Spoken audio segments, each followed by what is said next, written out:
আসসালামু আলাইকুম ৰহমতুল্লাহ বৰকাতু।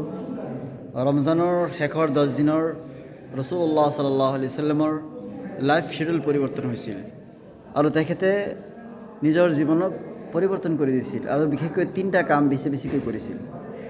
আহকচোন আমিও এই হদিছৰ ৰশ্মিত আমিও আমাৰ জীৱনৰ এই আখেৰী 10 দিন আমি ভালকৈ কটাওঁ। কোৱা হয় ৰসুল সাল্লাল্লাহু আলাইহি সাল্লাম যেতিয়া ৰমজানৰ আখেৰী 10 দিন হৈছিল তেতিয়া 3 কাম কৰিছিল। প্ৰথম কাম আলাইলা, দীঘল ৰাতি নামাজ পঢ়িছিল। আই কাজা আহলা, আৰু নিজৰ পৰিয়ালবৰ্গক তেওঁ উঠাই দিছিল, জগাই দিছিল যে উঠা, তোমালোকৰ নামাজত থিয় হৈ যোৱা, তাহাজ্জুদ পঢ়া।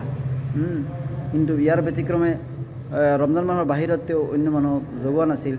আজৱাজে মুতাহাৰা তথা হুজুৰৰ ৱাইফসকলৰ মাজত যিসকলে বিচাৰিছিল হুজুৰৰ লগত তাহাজ্জুদ পঢ়িছিল, নহ'লে কাৰো জগোৱা নাছিল বা জোৰে তেলাৱত কৰা নাছিল।